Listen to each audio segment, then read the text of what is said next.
Thousands of cycling fans packed the streets from Boulder to Denver as the final stage of the USA Pro Challenge came to an end. It's just great to be out here. The race itself may have come and gone, but Justin Bressler with Visit Denver says the impact the race has on the state's economy will last. About 1 million spectators all across the state and about $100 million in economic impact. The final stage is watched by millions of people across the United States and in more than 100 countries all over the world, putting Denver center stage. The race really is like a week-long commercial for the state. You could tell there were the locals, but you could also see folks coming in from out of town and everywhere, really. And with an estimated 250,000 people cheering on riders as they roll through downtown Denver alone, the event, Bressler says, is a major player in the success of Colorado's second largest industry. Tourism just has a huge impact on the Denver economy. In 2013, we had 14 million visitors who spent $4 billion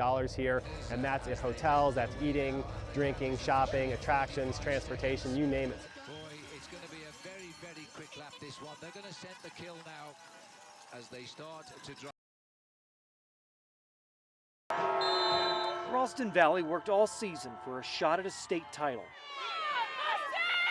But in the days leading up to their most important game, something was off. They were asking how I was and how I was doing with it. The answer was not well for Josh Downing, the Mustangs defensive coach and a state trooper struggling with the death of his friend Jamie Jurcevic.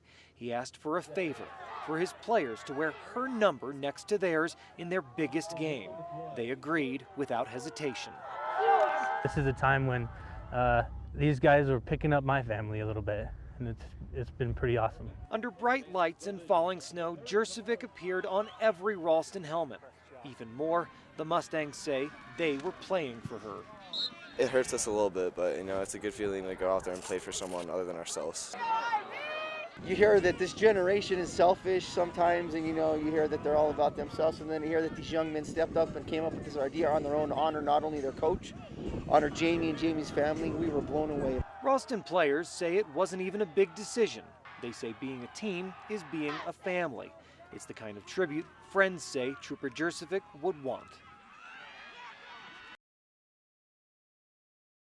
Yes, we're going all the way! The Broncos are going to crush the Panthers. We taking it home! All the way! The Broncos need to hear you come Sunday. So be loud and proud and let them hear you. Let them hear you now. Broncos are gonna win! We're gonna be celebrating and saying congratulations and thank you for bringing it home. We're gonna send those crybaby Panthers home because we're gonna win Super Bowl! Woo! Go Broncos!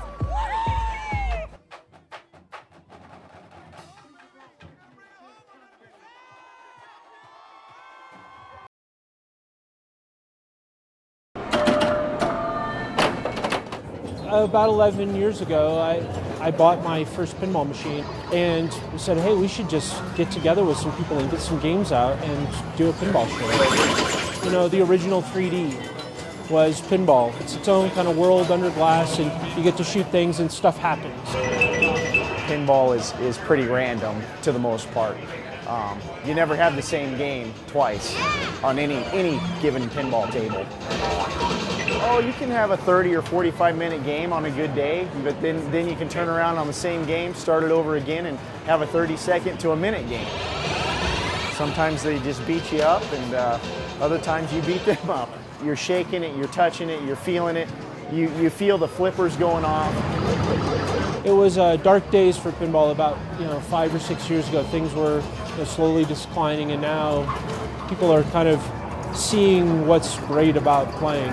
It's just something fun that everybody can enjoy and everybody can do well at.